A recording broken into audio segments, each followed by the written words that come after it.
El rozamiento de tu dedo contra la pantalla del teléfono es suficiente para robarte tu huella dactilar debido al particular ruido que genera la rugosidad única de la yema de tus dedos.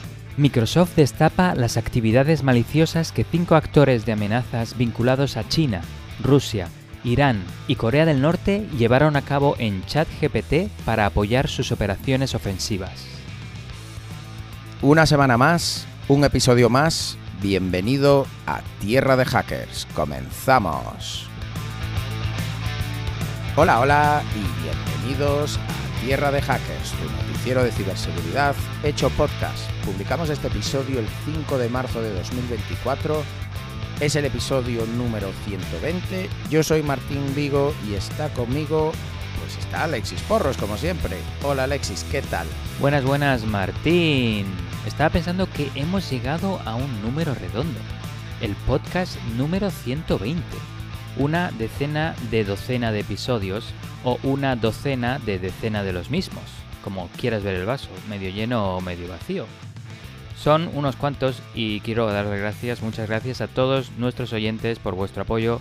Vosotros sois los que realmente hacéis que esto sea posible. Vosotros sois los importantes, básicamente.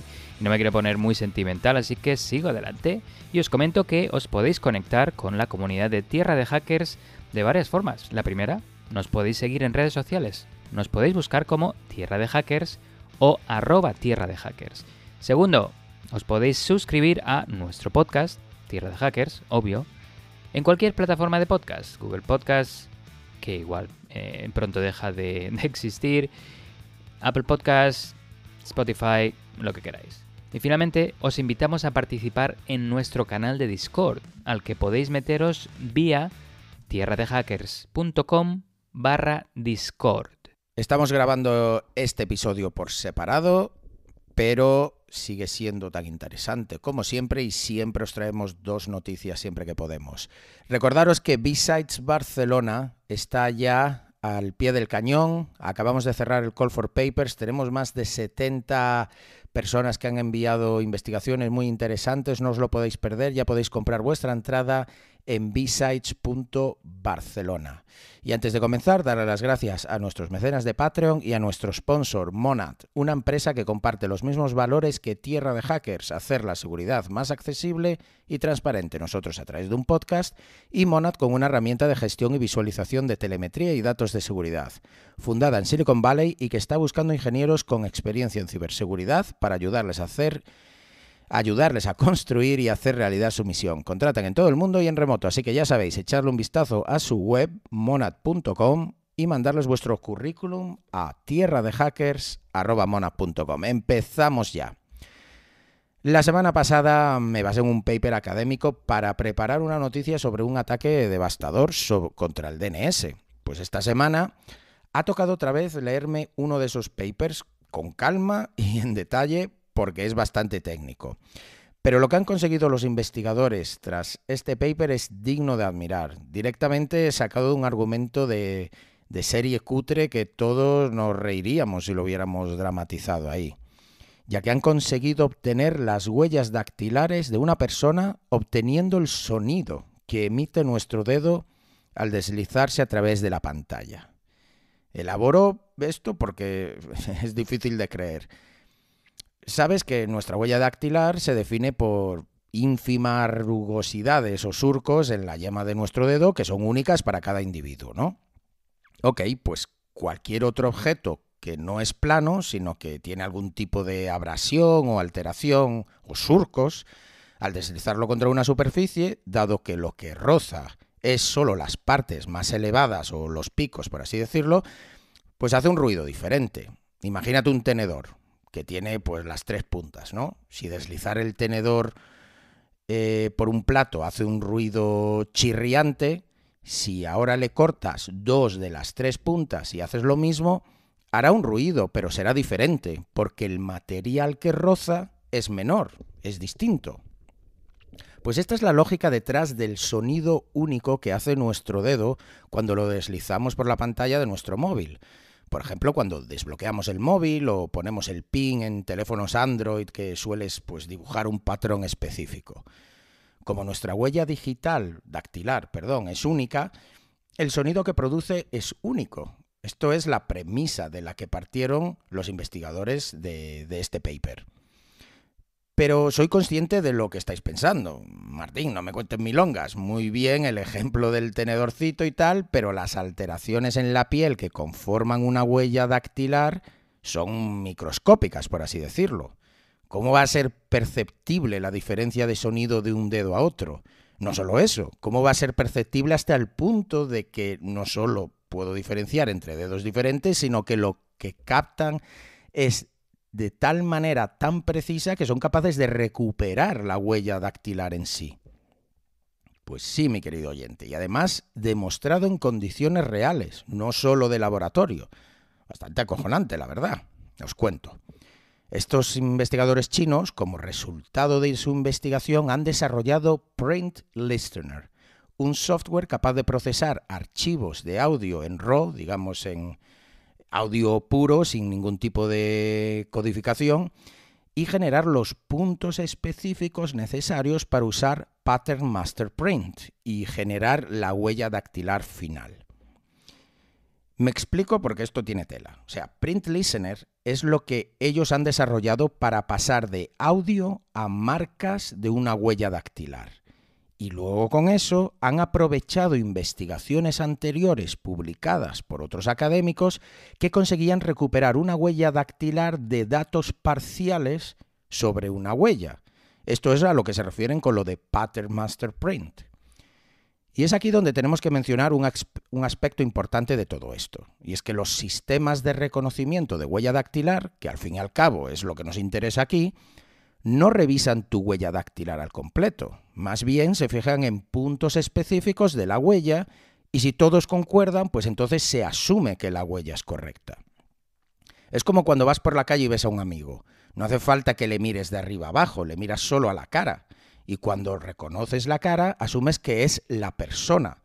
No revisas sus manos, sus pies, su cuerpo, solo una parte del todo. Y si es buena, pues ya asumes que el resto también.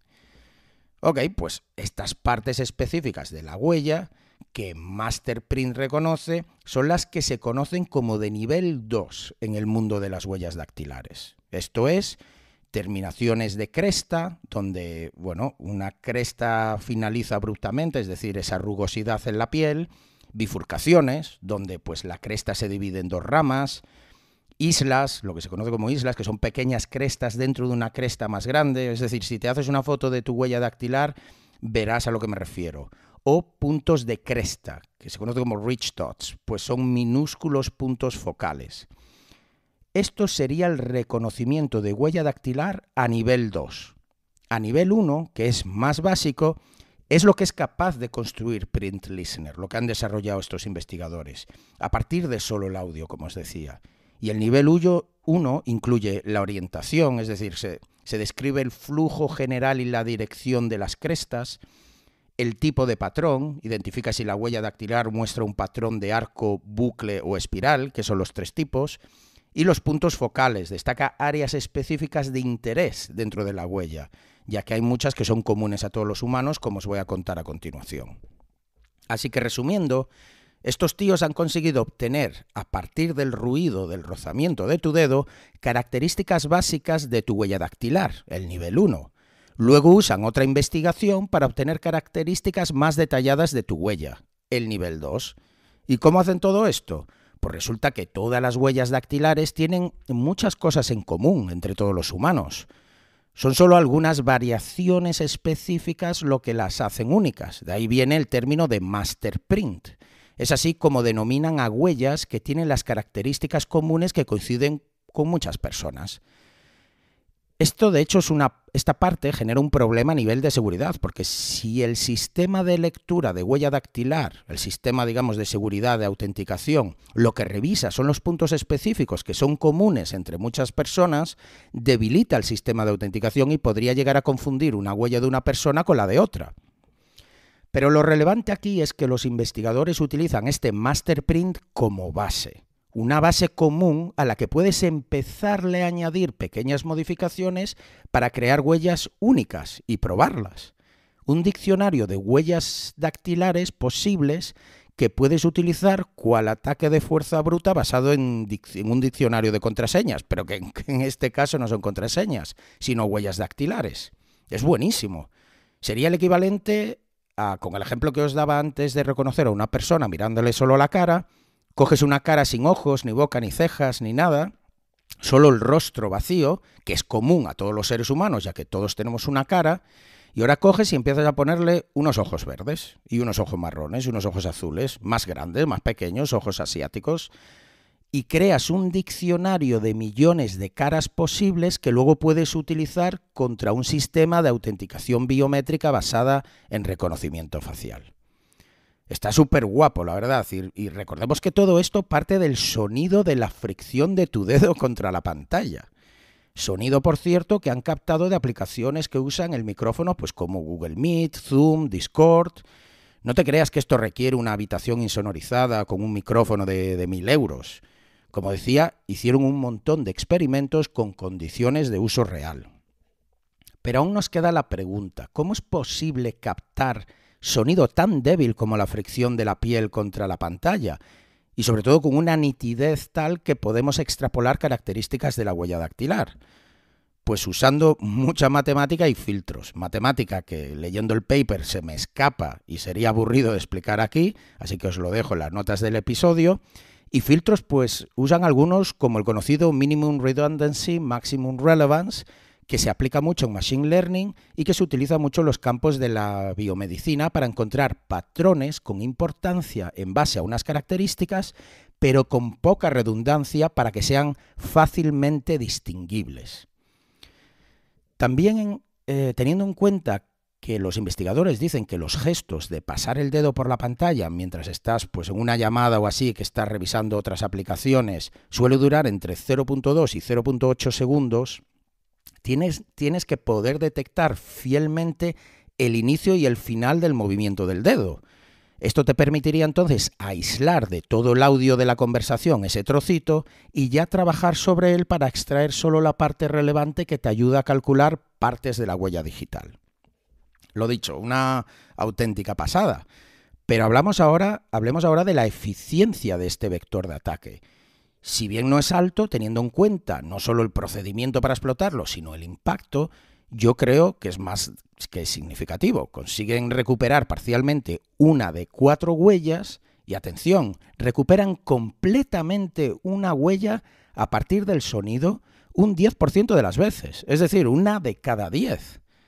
Me parece muy notable, aunque parezca bajo, porque si tú estás en Zoom con 10 personas, al menos una de ellas ha filtrado su huella dactilar sin darse cuenta, estadísticamente hablando. Para evaluar el impacto, recordemos que la huella dactilar no la puedes cambiar como una contraseña. Una vez ha sido filtrada para siempre. Es pública y cualquier sistema biométrico que te exija escanear tu huella digital podrá ser engañado por la persona o personas que tengan esa huella. Así que, queridos oyentes, añadimos una locura más a la lista del not to do cuando usas un teléfono. Me gustaría haber mantenido una lista de las cosas que os vamos recomendando en base a investigaciones que vamos descubriendo según hacemos los episodios de Tierra de Hackers. Ahora nos vemos en la obligación de decirte que no toques el móvil mientras estás en una llamada. Esto más broma que serio, pero bueno, lo dicho, lo que es tu huella dactilar sí que podría filtrarse en una llamada. A los hechos me remito. Muy buena la noticia, Martín. Seguro que todos nuestros oyentes están de acuerdo conmigo, o espero que así sea. Y no paramos el carro y seguimos con la siguiente noticia. Traigo algo que va de Microsoft, OpenAI y cibercriminales. Y es que recientemente Microsoft, con la ayuda de OpenAI, ha identificado, rastreado y analizado las actividades maliciosas de actores de amenazas en ChatGPT, la plataforma de inteligencia artificial de modelos de lenguaje grandes, mal traducido digamos al español, o LLMs, como se conoce del acrónimo en inglés, de OpenAI. En concreto, Microsoft pudo identificar a 5 grupos maliciosos asociados a gobiernos. 2 de ellos afiliados a China, conocidos como Charcoal Typhoon y Salmon Typhoon. Un actor de amenazas afiliado a Irán, conocido como Crimson Sandstorm. otro afiliado a Corea del Norte, conocido como Emerald Slit, y el último afiliado a Rusia, conocido como Forest Blizzard. Brevemente os comento, aunque voy a entrar en más detalle a continuación, estos actores de amenazas buscaban utilizar los servicios de OpenAI para lo siguiente. Primero, obtener información de fuentes públicas, lo que se conoce como técnicas de OSINT. Lo segundo, crear contenido para ser usado en campañas de phishing. También estaban interesados en traducir texto para emails de phishing y también documentos técnicos para entenderlos mejor. Otro tema es ejecutar tareas básicas de programación, como crear scripts o software. También querían saber cómo depurar o encontrar errores de programación en sus scripts, programas, en su software. Otro tema que les interesaba era investigar formas comunes para ocultar procesos en sistemas y evadir la detección, esto para aplicarlo obviamente en su malware una vez desplegado en los sistemas infectados. Y finalmente también querían conocer, comprender más las vulnerabilidades disponibles públicamente. Bueno, pero no es que dicen que se han aplicado lo que se conoce como en inglés guardrails o medidas de seguridad para evitar que los LLM como ChatGPT se puedan abusar para actividades maliciosas. Pues podríamos responder un sí, no o un depende. Es decir, inicialmente estas medidas no las había implementadas, ¿no? Cuando se identificó el abuso, se han ido modificando, se han ido aplicando instrucciones más restrictivas a los modelos de LLM para evitar que se puedan abusar para mal para llevar a cabo actividades maliciosas. Pero como dice el dicho, echa la ley, echa la trampa. Los cibercriminales siempre buscan formas de saltarse las salvaguardas de los LLM para utilizarlos de forma maliciosa.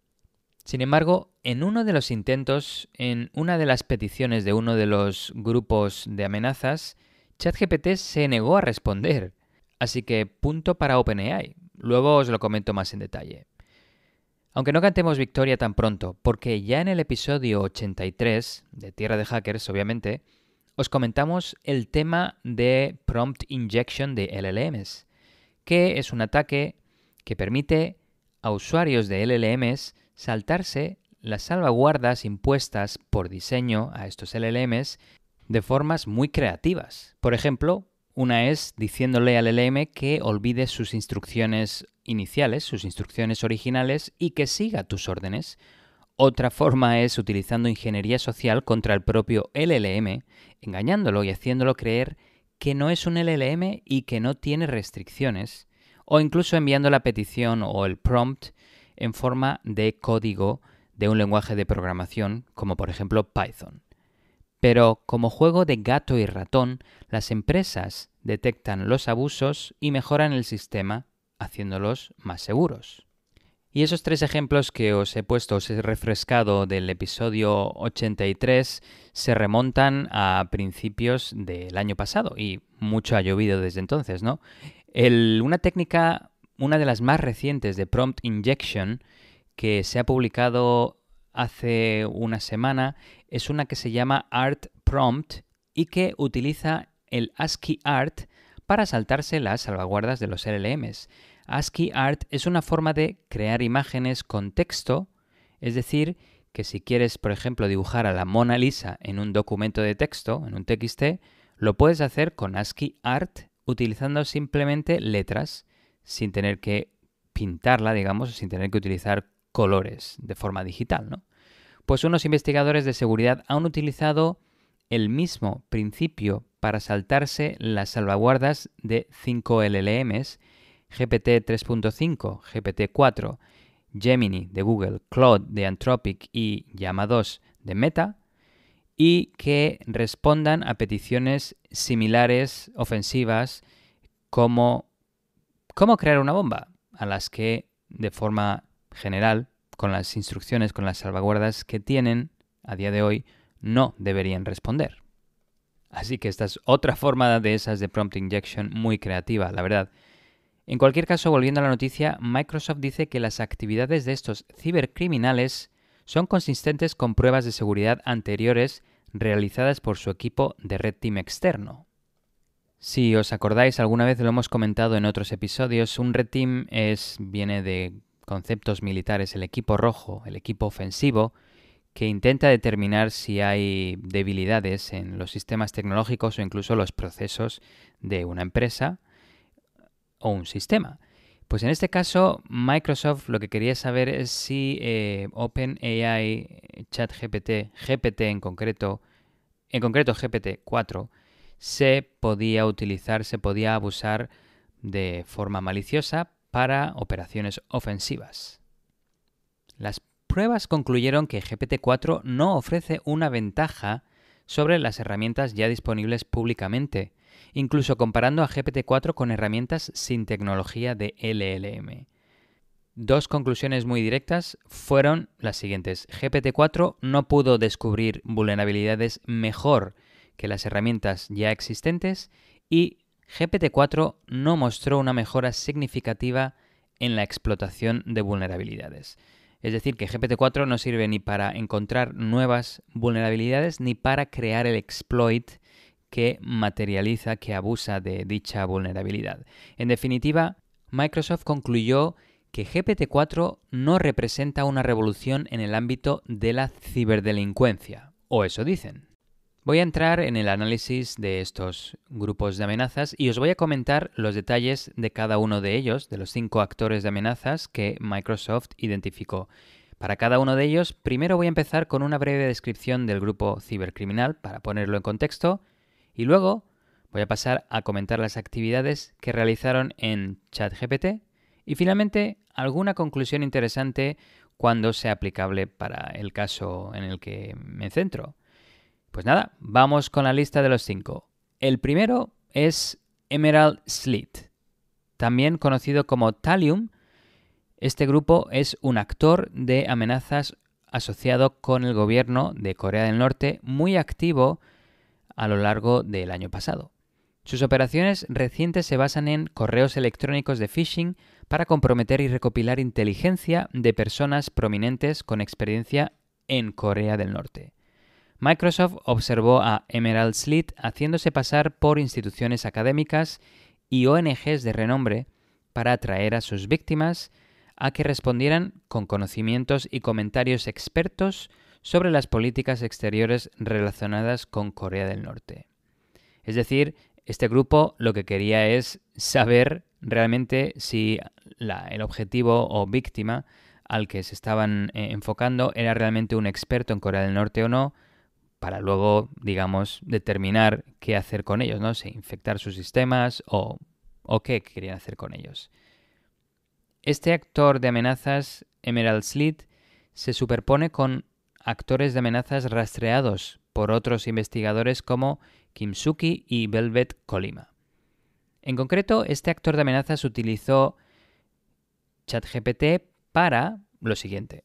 Primero, lo típico, ¿no? Reconocimiento aumentado por LLM, es decir, búsquedas a información pública en Internet, pero procesadas, masticadas por un LLM que te facilita mucho más la comprensión de los resultados y no tienes que ir haciendo clic a los 10 primeros resultados, leyéndotelos todos y luego sacar una conclusión, ¿no?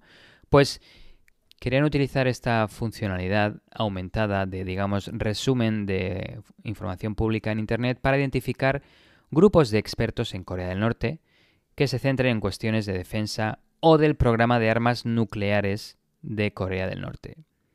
Lo siguiente también es que querían utilizar ChatGPT para temas de ingeniería social. Este es un paso lógico después de haber buscado y definido el objetivo, ¿no? Como he dicho, en este caso, expertos en cuestiones de Corea del Norte, sobre todo en temas de armas nucleares en Corea del Norte. Pues el siguiente paso sería crear contenido para campañas de phishing contra estos objetivos.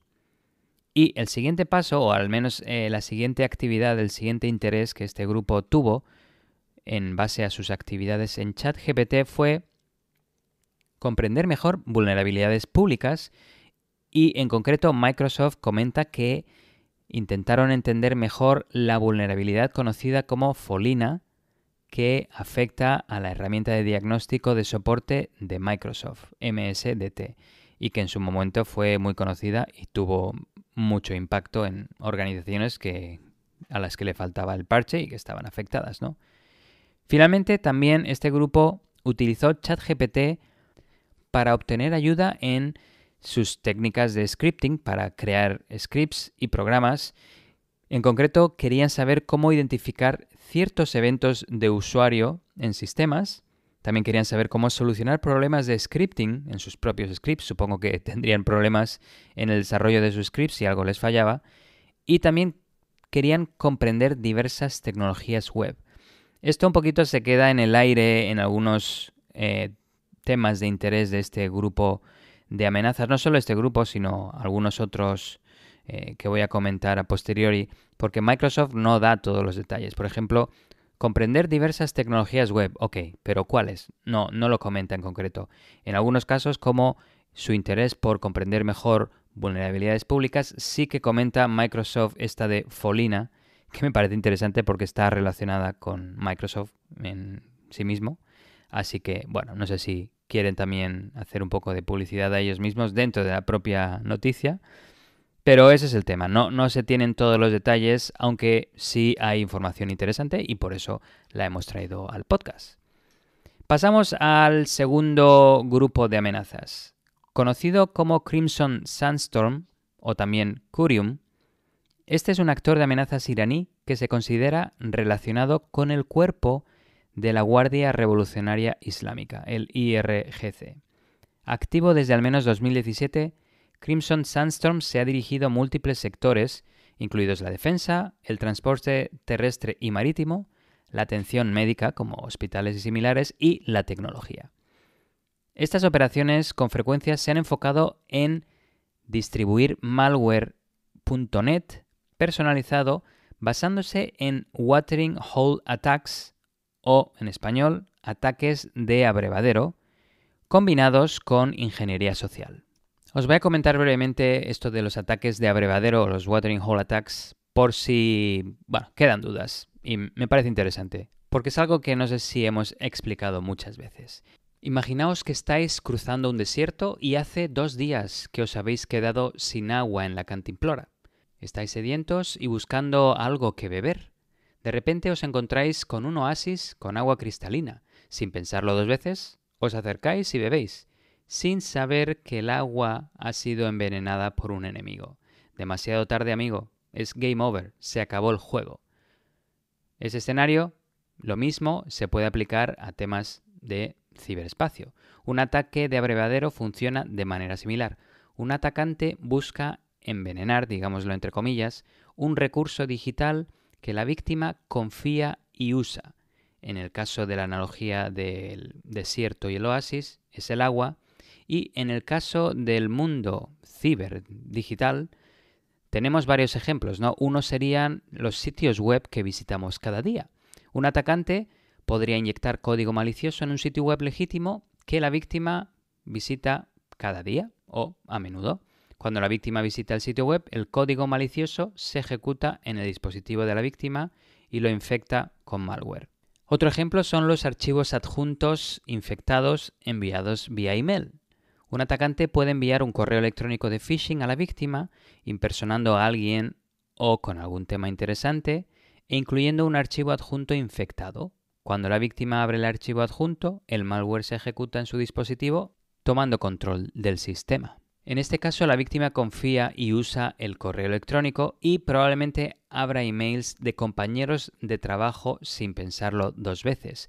Esta información, para poder suplantar a compañeros de trabajo o personas de confianza de la víctima, se puede encontrar en redes sociales muy fácilmente o en Internet en general, con técnicas, como he dicho antes, de OSINT. Y otro ejemplo, el último, sería redes Wi-Fi públicas. Un atacante puede crear una red Wi-Fi pública falsa que se parezca a una red legítima a la que la víctima normalmente se conecta. Pensemos en cibercafés, pensemos en Starbucks, pensemos en aeropuertos.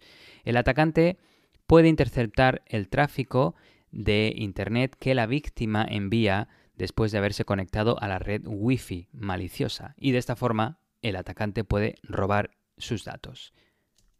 Pues ahí os dejo el tema de ataques de abrevadero o watering hole attacks. Volviendo a Crimson Sandstorm, comentar que otros investigadores rastrean a este grupo como Tortoise Shell, Imperial Kitten y Yellow Leader C. En concreto, este actor de amenazas utilizó ChatGPT para lo siguiente. Lo primero es para mejorar sus técnicas de scripting, para crear código del desarrollo web y aplicaciones.net. Como he dicho, este grupo de amenazas utiliza páginas web como abrevadero, como sitio en el que puede desplegar su malware cuando la víctima visita, y se enfoca más bien principalmente en malware desarrollado en .NET. También utilizó ChatGPT para establecer interacciones, para conocer cómo establecer comunicaciones con servidores remotos, también para saber cómo hacer web scraping, que es una técnica de obtener información de páginas web, pero sin tener que utilizar una API, es decir, todo el contenido HTML pues se lo puede descargar y de forma programática extraer información de las páginas web. También se interesó en ChatGPT para que le ayudara a saber cómo ejecutar tareas cuando usuarios inician sesión en un sistema. Esto es una técnica de post-exploitación, ¿no? Y lo último, en este caso, es envío de información desde un sistema por correo electrónico. Un tema ya para exfiltración de datos, o incluso podría ser también para enviar los emails de phishing. También en este aspecto se apoyó en ChatGPT para obtener más conocimientos sobre cómo crear correos electrónicos de phishing. En concreto, Microsoft dio un poquito más detalle sobre esto y este grupo de amenazas se enfocó en saber cómo crear un correo electrónico de phishing para pretender que el email proviene de una agencia de desarrollo internacional. Y otro tema para otro email de phishing fue el de crear un sitio web malicioso sobre feminismo y enviarlo a feministas prominentes. Este grupo de amenazas también estaba interesado en determinar formas de evadir detección de anomalías. En concreto, quería saber cómo desarrollar código para evadir la detección, aprender cómo deshabilitar el antivirus a través del registro o políticas de Windows y también saber cómo eliminar archivos en un directorio después de cerrar una aplicación. Esto último va muy relacionado al tema de cuando se lanza un malware, ejecuta algún programa legítimo, digamos, y de fondo ejecuta el código malicioso, y cuando se cierra el malware o el programa legítimo, pues supongo que este grupo de amenazas quería asegurarse de que los archivos temporales creados o el propio malware se eliminaran e igual se ejecutara solo en memoria o temas de post-explotación. Continuamos para Bingo y os comento el tercer grupo de amenazas que se llama Charcoal Typhoon, que es un actor de amenazas afiliado al Estado chino. Son conocidos por enfocarse en sectores que incluyen gobierno, educación superior, infraestructura de comunicaciones, petróleo y gas y tecnologías de la información. Sus actividades se han centrado principalmente en entidades dentro de Taiwán, Tailandia, Mongolia, Malasia, Francia y Nepal, y los intereses observados se extienden a instituciones e individuos de todo el mundo que se oponen a las políticas de China. Charcoal Typhoon se superpone con el actor de amenazas rastreado por otros investigadores como Aquatic Panda, Control X, Red Hotel y Bronze University. Este actor de amenazas utilizó ChatGPT para reconocimiento mejorado por LLMs, es decir, querían investigar tecnologías, plataformas y vulnerabilidades específicas, aunque Microsoft no da más detalles. Estos objetivos se corresponden con etapas preliminares de recopilación de información previas a un ataque. Y en base a esto, se podría tener una idea de los objetivos potenciales de este grupo de amenazas, a los que va a atacar próximamente. ¿Cuál es su interés lógico siguiente? Pues obviamente, después de hacer OSINT, su interés es el de utilizar ingeniería social, crear el phishing que va a enviar a la víctima. Y para esto utilizó ChatGPT para realizar traducciones de texto que probablemente fueran a utilizar en emails de phishing para establecer conexiones o manipular objetivos. También utilizaron ChatGPT para saber más sobre comandos avanzados de tareas posteriores al compromiso de sistemas, por ejemplo, para escalar privilegios y para mejorar su seguridad operacional y reducir las alertas, es decir, pasar invisible, pasar indetectado. Lo último que hicieron fue utilizar ChatGPT para mejorar sus scripts, para optimizarlos y automatizarlos para sus operaciones cibernéticas complejas. La conclusión que Microsoft hace sobre Charcoal Typhoon en base al uso de ChatGPT sugiere que este actor de amenazas se está familiarizando con la plataforma para determinar cómo los LLM pueden aumentar sus operaciones técnicas. En el número 4 tenemos a Forest Blizzard, un grupo de inteligencia militar ruso vinculado a la unidad 26165 del GRU. El GRU, del que ya hemos hablado en muchos episodios, es el directorio principal del Alto Estado Mayor de las Fuerzas Armadas de la Federación de Rusia y ofrece la función de servicio de inteligencia militar. Las actividades de Forest Blizzard abarcan una variedad de sectores que incluyen gobierno, defensa, energía, tecnología de la información, organizaciones no gubernamentales, ONGs, transporte y logística.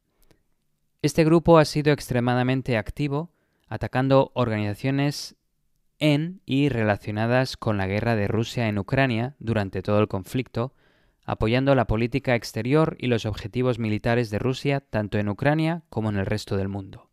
Forest Blizzard podría ser el mismo grupo que otros investigadores rastrean como APT-28 y Fancy Bear.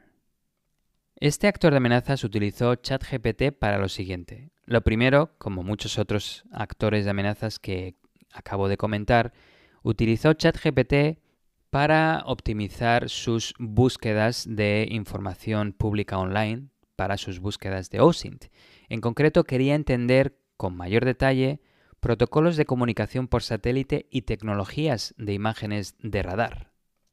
No solo esto, sino que también este actor de amenazas utilizó ChatGPT para ayudarse en tareas básicas de scripting para potencialmente automatizar u optimizar las operaciones técnicas que incluyen manipulación de archivos, selección de datos, expresiones regulares y multiproceso o multithreading.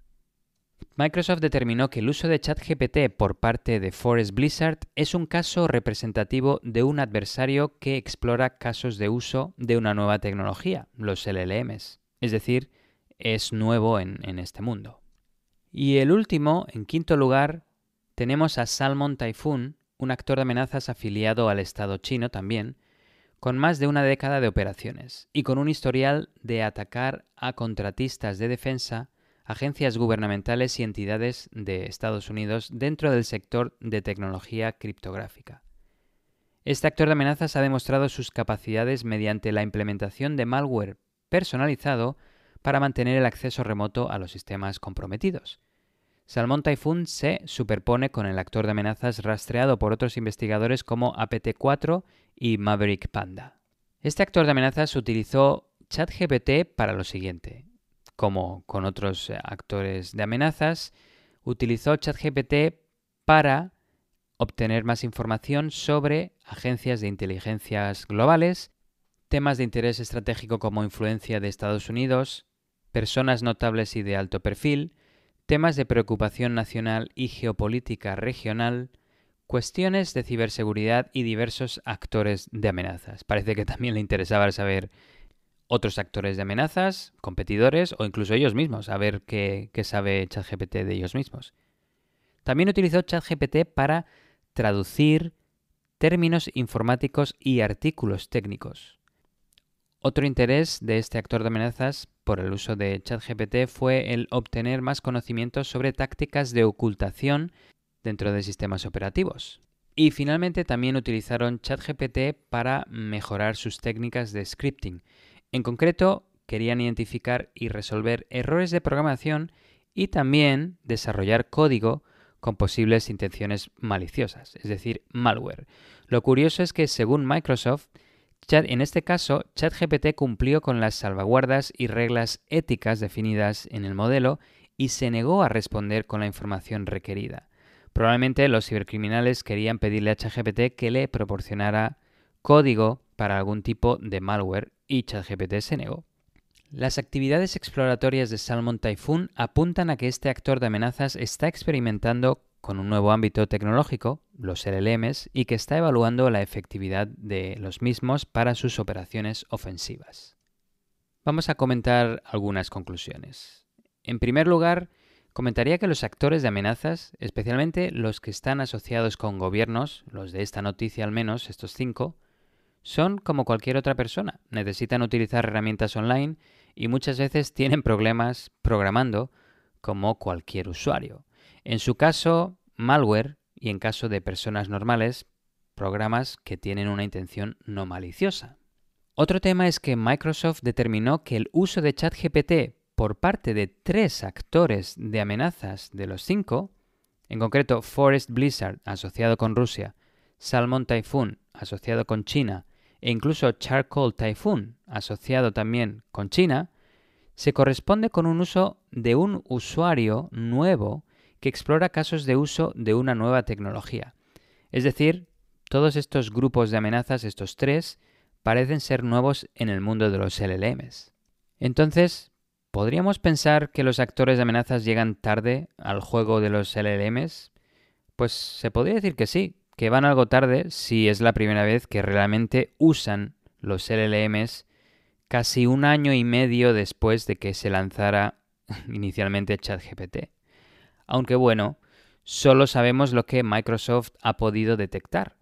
¿Y qué hay del uso malicioso por parte de cibercriminales de otros LLMs en otras plataformas?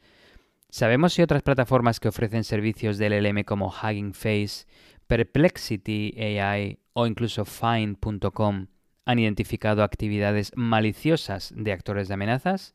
Pues de momento ninguna de estas empresas ha dicho nada al respecto, pero lo más probable es que hayan sido abusadas y no se haya compartido esta información o incluso no se haya detectado.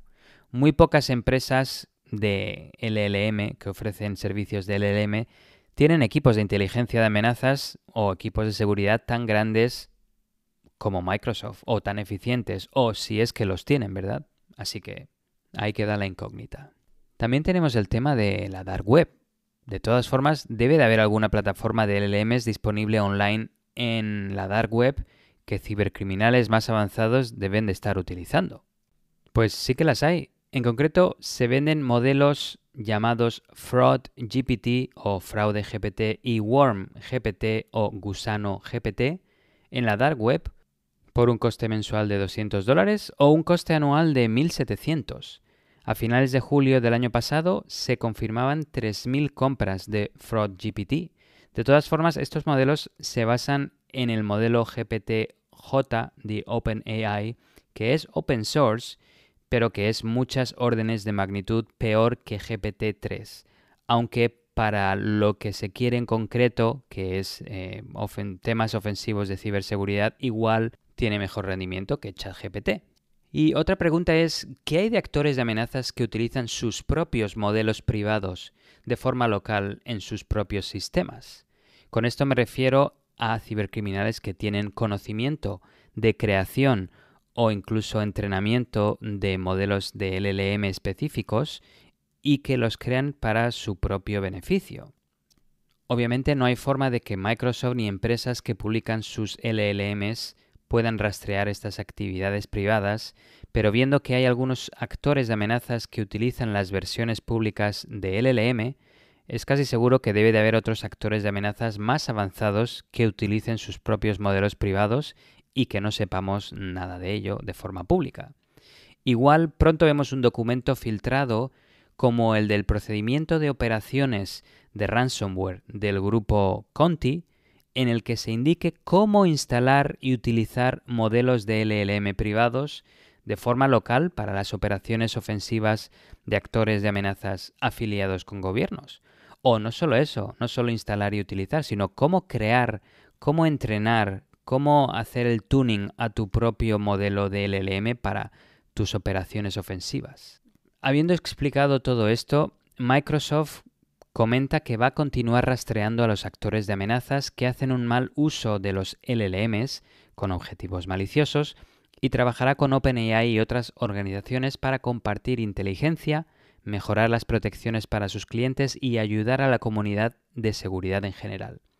Esto es importante porque además de poder evitar incidentes de seguridad compartiendo la información que recopilan para que otras empresas se puedan proteger, Microsoft y OpenAI tienen que proteger también a los usuarios de sus plataformas. En el caso de ChatGPT ya se han dado casos en los que se ha demostrado que se pueden llevar a cabo ataques de inyección para, por ejemplo, exfiltrar datos. Es decir, exfiltrar toda la conversación que mantiene un usuario en ChatGPT. O también cargar material malicioso en la web del chat de LLM. Es decir, cargar contenido malicioso que pudiera ejecutarse en el navegador del cliente. Podríamos pensar temas de, digamos, ataques en la parte del cliente como cross-site scripting y similares. O incluso ataques que permiten activar plugins de la plataforma del LLM sin el consentimiento del usuario. Todo esto es escalofriante. Relacionado con esto, os voy a dejar unos deberes. En las notas del episodio os voy a poner una charla del año pasado de la conferencia de ciberseguridad EcoParty en Buenos Aires, en la que un investigador muestra varios ejemplos de estos ataques de inyección contra plataformas de LLM. Vuestra tarea es revisar el vídeo, queridos oyentes. Y si tenéis algún comentario, lo podemos hablar en redes sociales, Twitter, X, Discord. Me parecen muy interesantes los LLMs y siempre es un tema del que me gustaría saber más. Y no os sentáis presión por esto, por estos deberes que os dejo. Digamos que ya tenéis el curso de Tierra de Hackers aprobado, porque si habéis seguido 120 episodios os merecéis el aprobado. Pero si queréis el excelente, echadle un ojo a los materiales que os dejamos en las notas del episodio, que siempre las dejamos con cariño para que sepáis más de los temas que cubrimos y para que estéis más alerta y por ende ciberseguros. Y si queréis obtener más allá del excelente, pues continuad escuchando nuestros episodios semana tras semana. Finalmente, quiero cerrar y comentar que a todo esto Microsoft dijo que las cuentas de OpenAI identificadas y asociadas con estos actores de amenazas fueron anuladas inmediatamente. Así que, por el momento, podemos estar tranquilos. ¿O no? Pues hasta aquí ha llegado el episodio por hoy. Como siempre, gracias por quedaros hasta el final. Recordad compartirlo con amigos, compañeros del trabajo, la escuela, la universidad, lo que queráis. Lo importante es que le demos visibilidad al podcast, llegue a más gente para que todo el mundo esté al tanto de todos los peligros que existen en utilizar internet, en utilizar las redes, el abuso de nuestra privacidad y ya sabéis, todo esto que llevamos más de 3 años contándoos. Gracias por estar ahí, nos vemos y nos escuchamos en el próximo episodio. Muchas gracias, como siempre, a todos vosotros, queridos oyentes. Muchas gracias por el seguimiento que nos habéis hecho en esta docena de decenas de episodios o decena de docenas de episodios, como lo queráis ver, pero en cualquier caso no hay otra forma de verlo más que vosotros sois la estrella. Sois los que hacéis realidad el podcast y os lo agradecemos de todo corazón. Adiós, adiós. Chao, chao. Si te ha gustado este episodio y quieres ayudarnos a seguir con el podcast, compártelo con tus amigos y compañeros. Con tu apoyo podremos atraer y despertar el interés por la ciberseguridad de mucha más gente. Acuérdate de dejarnos un comentario y una valoración donde nos estés escuchando. También puedes seguirnos en Twitter, Instagram y Facebook. Te esperamos en el próximo episodio de Tierra de Hackers.